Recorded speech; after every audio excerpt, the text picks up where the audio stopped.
मुझे लगता है आर्टिस्ट जो होते हैं वो प्यार की बात करते हैं, अमन की बात करते हैं। हमारा एक कॉमन कल्चर है, मैं पंजाबी हूँ, बुल्ले शाह हम इस तरफ भी गाते हैं उस तरफ भी गाते हैं। मुझे लगता है आर्टिस्ट को बैन करते हैं लोग इसलिए क्योंकि आर्टिस्ट दोस्ती करवा सकते हैं दोस्त। उसकी वजह कुछ और है। कॉन्फ्लिक्ट खत्म करने के लिए you have to stop seeing you know you have to see the other side as human. नहीं, अगर आप मुझे बता दें कि हम ज़िंदगी चैनल बंद करके या पाकिस्तानी एक्टर्स को इंडिया से भगा के अगर अटैक नहीं होगा तो बंद कर दीजिए, कोई देगा गारंटी? लेकिन अगर भारत रेवेन्यू जनरेट करा रहा है किसी कलाकारों को तो कम से कम उनको भी तो सर वो भी हमें रेवेन्यू जनरेट करवाते हैं। हमारा सॉल्ट और शुगर वहाँ इंपोर्ट होता है, हमारे किसानों को फ़ायदा होता है। नमस्ते, मैं हूं संजय दीक्षित और आप देख रहे हैं दी जयपुर डायलॉग्स। ऋचा चड्ढा जैसी 2 कौड़ी की सी ग्रेड एक्ट्रेस के समर्थन में कितने सारे लोग उठ खड़े हुए हैं। आप जानते हैं, भारतीय सेना के पराक्रम को तो हम सब लोग जानते हैं, लेकिन भारतीय सेना अपने पराक्रम के अतिरिक्त यह कार्य भी कर देगी, इसके बारे में कोई नहीं जानता था। और यह कार्य ऐसा है जो बहुत सारे लोग हमारे आपके जैसे बहुत समय से इसका प्रयास कर रहे हैं, इसका प्रयत्न कर रहे हैं। और वो काम क्या किया है भारतीय सेना ने? वो भारतीय सेना ने ये महान कार्य ये किया है कि भारतीय सेना ने इस बॉलीवुड जो चकला है, इस बॉलीवुड के चकले में 2 फाड़ कर दिए। जी, 2 फाड़ कर दिए। क्यों? क्योंकि देखिए पूरा का पूरा किस्सा कैसे चलता है। सबसे पहले ऋचा चड्ढा जो है वो जनरल द्विवेदी जो हैं वो नॉर्दर्न आर्मी के कमांडर हैं। नॉर्दर्न आर्मी हमारे यहाँ की जो अलग अलग आर्मीज़ हैं, कमांड्स हैं, जिनको कमांड बोलते हैं। तो नॉर्दर्न कमांड जो आर्मी की है उसको नॉर्दर्न आर्मी बोलते हैं। तो नॉर्दर्न आर्मी के जो कमांडर हैं वो है लेफ्टिनेंट जनरल द्विवेदी। अब लेफ्टिनेंट जनरल द्विवेदी से किसी ने यह प्रश्न पूछा कि डिफेंस मिनिस्टर कह रहे हैं पीओके के बारे में, आपका क्या इसके अंतर्गत, इसमें आपको क्या टिप्पणी है? तो उन्होंने कहा कि देखिए, हम प्रोफेशनल आर्मी हैं और 1994 में ये एक संसद का संकल्प है, रेजोल्यूशन है, और संसद का संकल्प ये कहता है कि जो पीओके है, जिसमें गिलगित बाल्तिस्तान भी सम्मिलित है, यह भारत का अभिन्न अटूट अंग है। तो हमें तो जब भी आदेश मिलेगा हम उसके लिए तैयार हैं। अब ये बताइए कि जब भी इस प्रकार की कोई प्रेस कॉन्फ्रेंस होती है तो उसमें इसी प्रकार के प्रश्न पूछे जाते हैं। अब वहाँ पर जो भी आपको जानते हैं कि ये जो प्रेस में कॉन्फ्रेंसेस में जो लोग जाते हैं उनको यही बताया जाता है कि भाई कुछ ऐसा प्रश्न पूछो जिससे टीआरपी बढ़ जाए। तो वो टीआरपी बढ़ाने वाले प्रश्न पूछते हैं और एक प्रोफेशनल आर्मी कमांडर उसका क्या उत्तर देगा?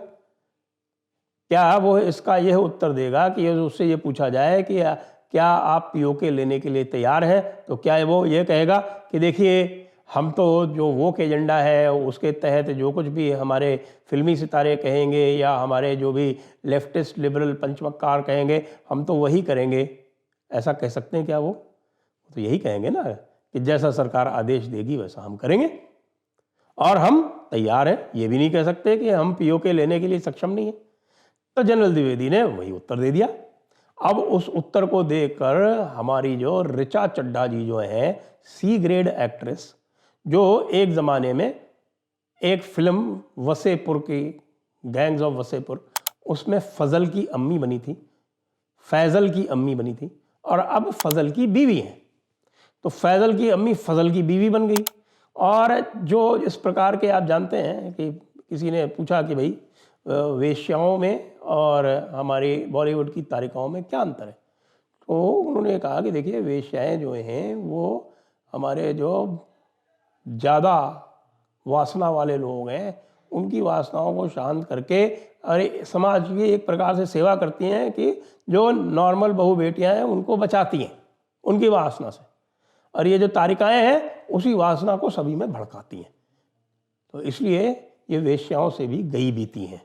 अब ये जो है ये कहती हैं, अच्छा, गलवान की याद दिलाती हैं उसमें, जैसे कि गलवान जो है वो हमारे लिए कोई ढाका का सरेंडर है। गलवान हमारे लिए एक शौर्य गाथा है, Richa Chadha C grade Mrs Ali Fazal. लेकिन इसके बाद जो होता है वो इससे भी अधिक रुचिकर है, क्योंकि ऋचा चड्ढा की बात तो हम कर चुके हैं 2-3 दिन पहले।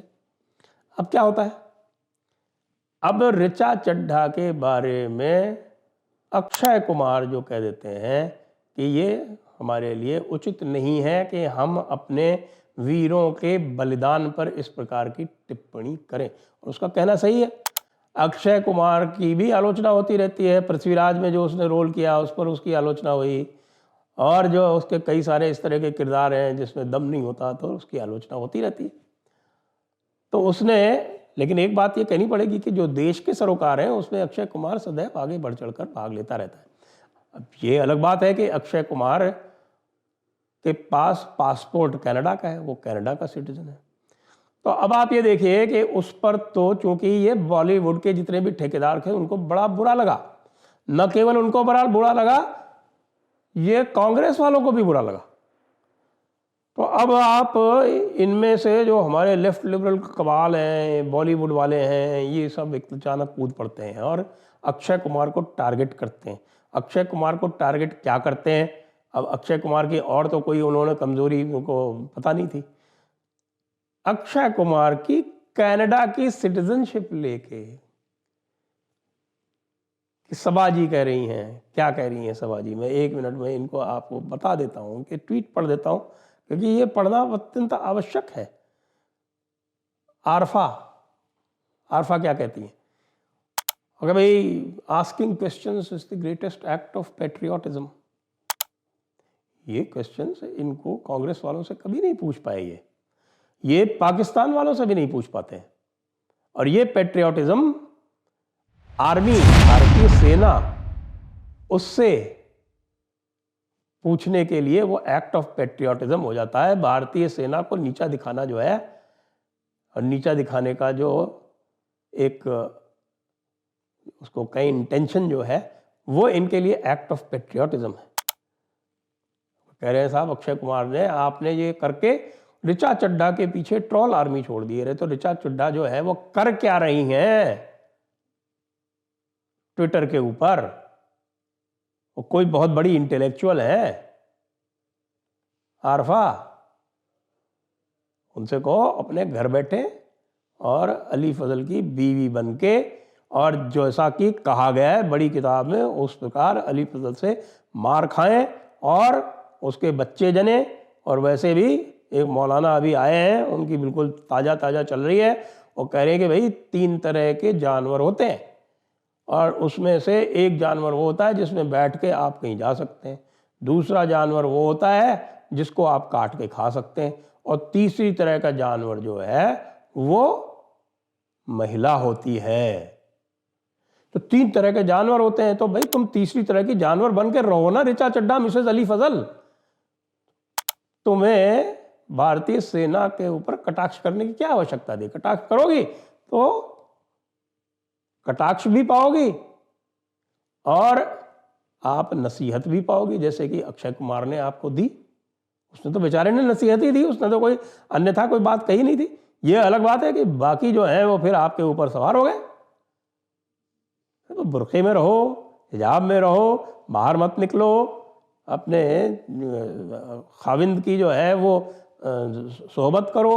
ये सब काम है तुम्हारे। क्योंकि लिखा भी, मैं वो सुना देता हूँ आपको, अभी आपने सुन लीजिए इसको, जिसमें वो मौलाना कह रहे हैं कि औरत जो है वो तीसरी प्रकार की जानवर होती है। मैं नहीं कह रहा, वो खुद कह रहे हैं हुजूर, और मौलाना साहब कह रहे हैं। फिर रोहिणी सिंह कूद पड़ती है। Has Akshay Kumar given up his Canadian passport and become an Indian citizen yet? ये रोहिणी जी कौन है? ये पहले ये 2 BHK वाली थी, अब बताते हैं 3 BHK वाली हो गई हैं ये रोहिणी सिंह जी। तो ये 3 BHK वाली जो रोहिणी सिंह जी हैं, ये कहाँ काम करती हैं? वही वायर, यानी कि liar.com। उसके कौन है एडिटर, फाउंडर एडिटर कौन है? S वरदराजन। उनका पासपोर्ट कहाँ का है? United states. वो OCI बन के, उनकी जो अर्बन नक्सल जो उनकी पत्नी है नंदिनी सुंदर, जिनके ऊपर हत्या का मुकदमा दर्ज हुआ था, लेकिन सुप्रीम कोर्ट में जो बैठे हुए हैं अर्बन नक्सल, उन्होंने उनको छूट दे दी थी, उससे बच गई थी वो। तो ये नंदिनी सुंदर के पति वरदराजन से कभी नहीं पूछेंगी रोहिणी कि have you become an Indian citizen yet, are you a US citizen और are you an Indian citizen? ना ना ना ना ना, उनसे कैसे पूछ सकती हैं? उनसे पूछेगी तो नौकरी चली जाएगी। Saba Naqvi in solidarity with Indian citizen Richa Chadha. हा, ये इंडियन सिटीजन के प्रति जो ये आपके जो शब्द आ रहे हैं वो तब कहाँ थे जब मियाँ खलीफा को आप सपोर्ट कर रही थी सबा नकवी जी? मियाँ खलीफा इंडियन सिटीजन है क्या, जो वो किसान आंदोलन पर लेक्चर कर रही थी, या रिहाना कर रही थी, या ग्रेटा थनबर्ग कर रही थी, या मलाला कर रही थी हिजाब के ऊपर, तब आप उनके साथ कूद रही थी? सबा नकवी जी, ये सब इंडियन सिटीजन है क्या? क्या नहीं ना? तो फिर आपकी अकल क्या घास चरने गई थी उस समय? सुअरा भास्कर, सुअरा भास्कर कौन है?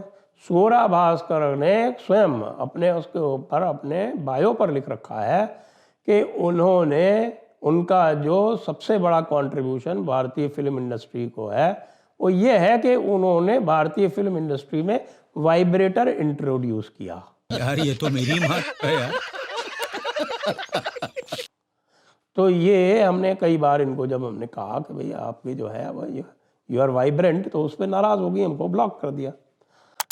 तो अब ये ऋचा चड्ढा के साथ में खड़ी हुई हैं। क्यों? क्योंकि ऋचा चड्ढा ने भारतीय सेना के ऊपर कटाक्ष किया है।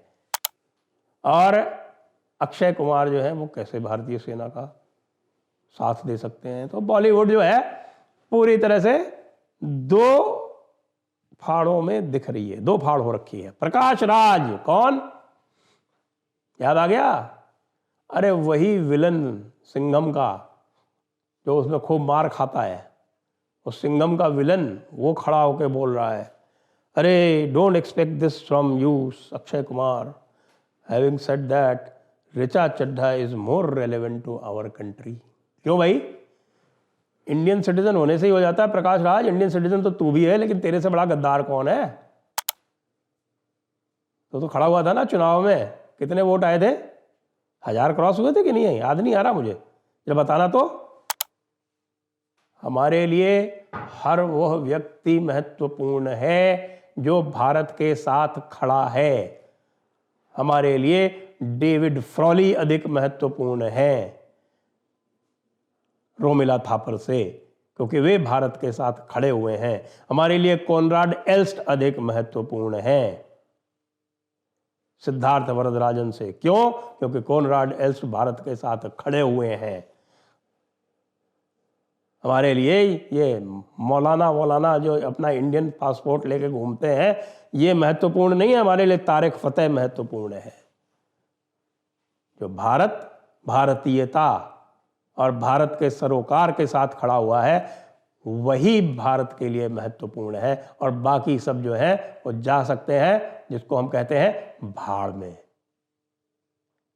और ये अभी भी स्पष्ट ना हुआ हो तो फिर से सबकी नेशनैलिटी पूछ लेता हूं मैं कि भाई मार्टिना नवरातिलोवा वो किस हिसाब से बोल रही थी किसान आंदोलन में? उनके लिए तो सारी हमारी सुअरा, सबा, आरफा, सस्ती शेरवानी। राणा अयूब का नाम नहीं आया अभी तक, चुप है। नहीं, वो सीधे वॉशिंगटन पोस्ट में लिखेगी इसके ऊपर लेख। यहाँ तक कि ये वो तुर्क है, वो कोई मेसुत ओजिल, वो भी इनके लिए बहुत महत्वपूर्ण था। लेकिन कांग्रेस का इससे क्या लेना देना है भाई? वो सुप्रिया श्रीनेत जो है वो क्यों खड़े होके ऋचा चड्ढा का सपोर्ट कर रही हैं? वो क्यों अक्षय कुमार के विरोध में बोल रही हैं? क्योंकि कांग्रेस को फटे में कूदने की आदत है, और बॉलीवुड दो फाड़ है तो फटे में उनको कूदना ही कूदना है। समझ गए ना? जय हिंद, वंदे मातरम। वीडियो को अंत तक देखने के लिए धन्यवाद। इस वीडियो को आप लाइक करें, इसको आप शेयर करें, हमारी चैनल को सब्सक्राइब करें, बेल आइकॉन दबाएं, और आप हमें फाइनेंशियली सपोर्ट भी करें।